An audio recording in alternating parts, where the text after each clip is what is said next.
Nagbabalik po ang pambansang almusal. Siyempre sa ating usapang business, muli nating makakasama ngayong umaga. Walang iba, kundi si Sir Ray Herrera ng Reherbal. Good morning, Sir Ray. Magandang umaga po sa inyong dalawa at sa lahat ng manonood ng pambansang almusal. At good morning din sa iyo, Nini. So pretty. Good morning din po. Ayan. Wow. Kuya Jen, ha? Si Nini ay second honor po, Sir Ray? Opo. Mga ilang guest pa yun, marunong na yan. Oo. Unti-unti, nung nakaraan, hilap pa nga nun. Oo, ganun pa. Good morning. Sa'yo mo, Nini, Saba Alquier. Ay. Nahihiya. Ginagaya na nga kayong dalawa niyan. Ganun mo ba?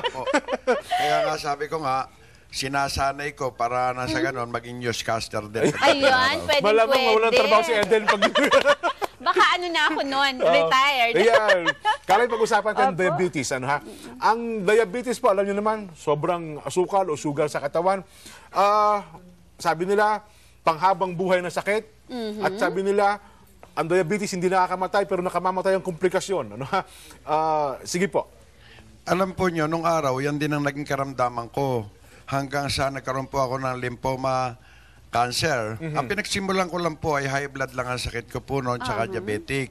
Sa kainom po ng maintenance at mga payo-payo ng mga iba't ibang mga dalubhasa, hanggang sa nung ako'y magpa-biopsy, meron po akong lymphoma cancer. At talagang pangunahin ko lang pong karamdaman noon, diabetic at saka high blood. Opo. Ngayon, ang sabi ng mga doktor noon at mga dalubhasa, talagang ang diabetic po forever and ever and Habang ever. buhay na po yan. Opo.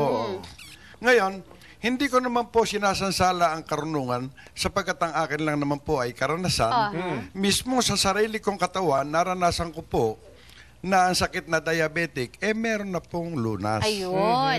Sir Ray, speaking of diabetic po, meron natang mga hinamon na mga may sakit po nito. Kasama sa mga yan si Mr. Simfroso Medina ng Malolos, Bulacan, si Mrs. Angelita Del Rosario ng Cubao, Quezon City, si Marilyn Marcuelo, Kuya Jen ng Iloilo City, Wow. diabetic din ito, at si Mr. Eugenio Diaz ng Marilao, Bulacan.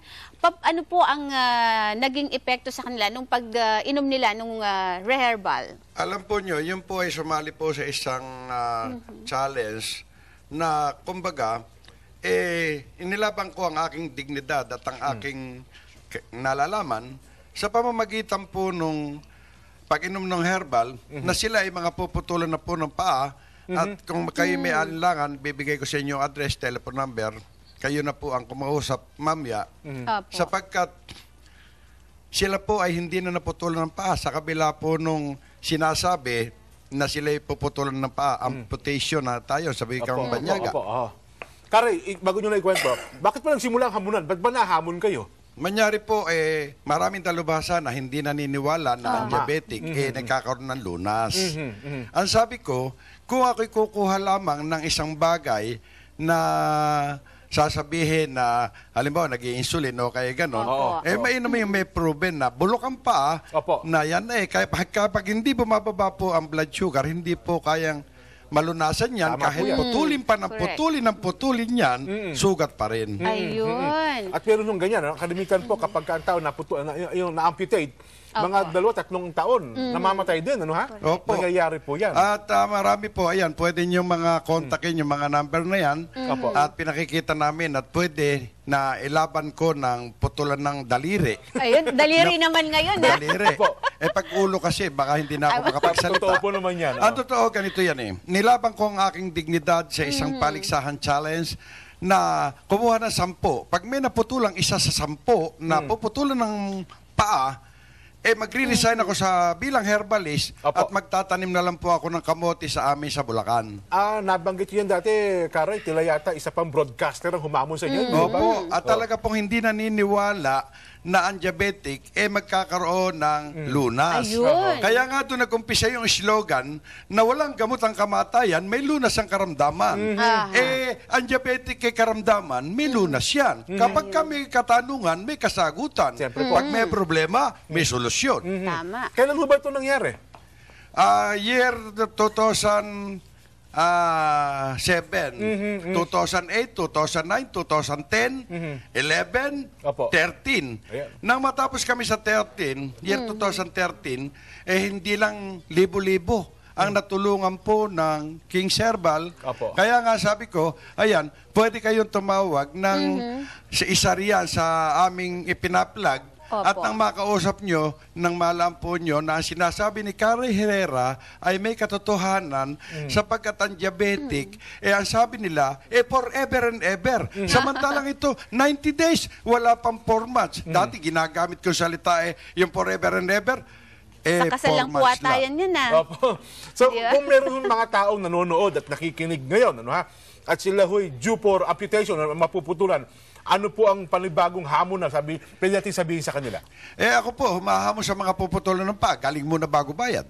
Yung mga wala nang tama sinasabi. naman. Oo. Kasi hindi sila naniniwala. Siguro, pagka hindi ka naputulan ng paa, lalabanan ko po kayo ng galing muna bago bayad. Yun. Gumamit mo na sir, kung di gumaling, di wag sila magbayad. Kung gumaling, Tsak mong malulunasan. Oho, Sapagkat libo-libo na po. At inilabang ko ang aking dignidad nga noon at meron pa po akong isang hamon na isang asosasyon ng diabetiko na 100. Pagka hindi po nalunasan yung 99, magre-resign pa uli ako sa pagka-herbalist. Ayun. matindi hamon yan. Karay, Diabetic lang po Ang diabetic po kasi nakita ko sa sarili ko at sa mga nasubukan na ng libo-libo, nag-umpisa po ako year 2000. Ayun. Ang kwan po nun, Glow Herbal pa po nun Tama po. ang tatak. Okay. Ngayon, King Herbal, mas matindi ang King Herbal kaysa sa GLO. Ayan. Ayan, Sir opo. Ray, binabanggit nyo kanina, no, isa doon sa mga 4 na sana ipuputulan ng paano po, pero ngayon ay hindi na dahil Opo. nag-normal yung kanilang Blood sugar. Nasa linya na ba ng ating komunikasyon, si Mr. Simfrosio? sayang na Oo, tinatawagan. sayang para sana malaman natin kung siya ba paano niya nakilala yung King's Herbal. Opo, nakasama po yan sa isang challenge. Kasama yan sa 10 pangunahin na pag may naputulan pong isa, magre-resign ako sa bilang herbalist. Isa po yan sa nagpapatunay at nagpapatotoo na noon at ngayon, magkaiba po. Sa pamamagitan po noon, marami na kritikuhan dyan. Marami pumunta sa mga bahay-bahay dyan. Opo. At marami ring hindi naniniwala. Subalit yung mga puputol ng pa, lalo-lalo na yung mga nasa probinsya Opo. at ala naman sapat na panglunas, Opo. marami pong sumubok ng Ang alam ko yata, King Herbal. Karay, dokumentado ito at pinunan pa ng video. Opo, ayan po, dokumentado, day 1, day 30, day 60, day 90. Marami po, at yan po, pwede ko ilaban ng pakitahan sa lahat at kung may magiging kritiko, hindi po kayo, ako ang mismo ang haharap. So kayo mga Ayun. taong diabetic ngayon, ano ha? At siyempre, alam nyo, may mga taong potential kapag mag-asawa daw ay parehong diabetiko, Opo. posible yung kanilang anak ay magiging diabetiko din, ano ha? Paano po ang pag-inom? Anong dapat gawin nila, Karay, para mapakinabangan itong King's Herbal at saka po itong Queen's? Ang totoo naman po, itong King Herbal, 3 times a day lang po naiinumin Sa pamamagitan nun, kaya lang po sinasamahan ng Queen, kung ang sakit na halimbawa ay terminal case na po, at halimbawa tinaningan na ng stage, pinagdadalawa na po ito, Kings at Queen. Sa pamamagitan po nun, pero ang karamdaman lang naman ng isang tao, simple lang, ito lang po yung ginagawa nilang maintenance. Ayun. Opo. Sa pamamagitan po nun, ibinabalita ko sa lahat ng mamamayang Pilipino, maswerte ang bansang Pilipinas sapagkat napakaraming diabetiko sa buong mundo. Opo. Itong bansang Pilipinas ang pinakamaswerte Ayan. sapagkat nandito ang mga pangunahing sangkap ng herbal na nakakatulong po sa iba't ibang uri ng karamdaman. Ayan. Kung ako'y bibigyan lang ng pagkakataon Opo. na ito ay masubukan, at subukan po ninyo, kayo Ayan. mismo. Tsak na tinitsa ko sa inyong dalawa, may diabetiko sa kabataan po nyo yan, namumutla kayo. Ako sa kabataan ko naman ako'y namumula. Bonggang-bongga ang pagka-diabetic ni Kuya Jen. Pero ako wala pa naman. Pero Sir Ray, siguro magandang simulan ko na rin talaga yung pag-inom ng Bakit regular. nga po hindi? Halimbawa, ang mga babae ngayon, napaka-usong-uso po ngayon ang breast cancer, kung ano-anong Okay. cancer, meron tinatawag na myoma, may Ayan. tinatawag na ganon. Kung uminom naman kayo ng isang bote nito, Ayan. libre na kayo ng 10 taon. Kung ikaw 26 5 ngayon, 35, de lalo na po yun. Ayan. At syempre doon sa mga... Napasaya niyo si Eden sa 25. Iinom na nga ako ng marami niyan, sabi ko. Kasi yung Queens ang iniinom ko ngayon, Kuya Jen, kasi Ang wala sabi naman akong ni diabetes. Kuya Ray, eh. kapag ka 25 ka, minus 15, siguro mga magiging 10 taong ka na lang. Pagpasok mo ito, nakachupon ka siguro. Para batang-bata ka niya. Yung yan, tama-tama yung kasi si Apong Jessie Lapos may diabetes din. Nagtatanong, napanood niya sa programa natin yung Reherbal. No? Hindi i-document natin si Congressman. Pwede po. Pwede, no? Pwede. Ang gawin nila dating ni Congressman, Opo. maghanap siya ng 100 kagaya niya na diabetiko na nag-insulin. Oo. Pag hindi natulungan yung 99, resign ako bilang herbalist. Yun. Yun. Yun ang May hamon ko. challenge sa mga taga-Tarlac, Opo. ang Reherbal, ha? May Ayan. mga nagtitext at nagtatanong tungkol dito sa Reherbal. Karen, nabanggit niyo po yung product center. Kayo ho ba'y open sa pagkakaroon ng product center sa buong bansa? Ang qualification lang po rito, kailangan makasubok muna at makaranas Ayun, ng kaginawahan yung isang magpa-product center. Oo. Sapagkat ito po, hindi po ito tinatawag na multi-level na tinatawag. Tama po, opo. Ito po ay Direct direct selling. selling. Ayun. Direct selling. Ngayon, kung kayo po ay nakaranas ng kaginawahan, kayo ang pangunahin na makapagpatotoo sa inyong lugar na kayo magkakaroon ng product center. Ayun. Natulungan ka na guminhawa, makakatulong pa po sa pangkabuhayan. Ayan. Kasi nga, paano ka magbebenta kung di mo nasubukan? Opo, at saka hindi pa si mahirap sabihin nyo, magaling. Ikaw pala may karamdaman pa rin. Mahirap po yun. Okay. Kaya nga po, ay tinatawagan ko po ng pansin yung mga diabetiko, walang masamang subukan po sapagkat yung iba nag-i-insulin na ng 10 years. Ba't hindi nyo subukan? Isang bote lang. Pwede na kayo kumain ng leche plan. Kuya Jen!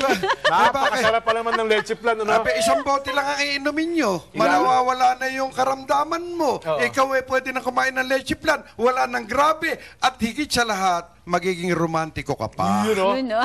Bibili ako sa pagiging romantiko. Karen, salamat po. Opo, kasi pagka mataas ang blood sugar, bagsak po ang system. Pag tama. bagsak ang system, ito po masasabi ko, Oo. aanin mo ka ang gabi kung wala ka namang katabi. Yan. Ang daming punchline, ano? Nabasa ko sa Yun, jeep no? yan. Karen, maraming salamat po. Hanggang sa muli po. Hanggang sa muli po. So po, maraming salamat po at binigyan niyo ako ng pagkakataon at inaanyayahan ko lahat ng diabetiko, walang masamang subukan. Kesa kayo sa forever and ever, isang bote lang. Opo. Pag hindi kayo nakakain ng leche plan, hindi totoo to. Ayan. Yan. At Thank you so congratulations much, kay oh. Nini. Second honor. At best in math, Wow. Kuya Jen, ha? Thank you so congrats, Nini. Ayan, thank you. Napipi na. Opo. Okay. Sige. Walang gamot ang kamatayan. May lunas ang karamdaman. Reherbal food supplement. Dito ka. Tatagal. Yan. Thank you so much, Sir Ray Herrera ng Reherbal at Nini. Sabi nga ni Sir Ray, Kuya Jen, aanhin mo ang gabi Kung walang katabi. kung walang katabi. Ikaw apektado ka dyan. Magbabalik po ang inyong pinaka-paboritong morning show, Pambansang Almusal! Minabuti ko po sapagkat kung pupunta pa kayo sa main office, napakalayo. Kaya naglagay po kami yung pong cell number na nakalathala sa ilalim ng screen na ito. Pwede po kayong makipag-ugnayan at ito po ay sinasabi ko at pinatotohanan. Ito po ay authorized distributor ng Abanyong Lingkod mula pa noon at magpakailan pa man.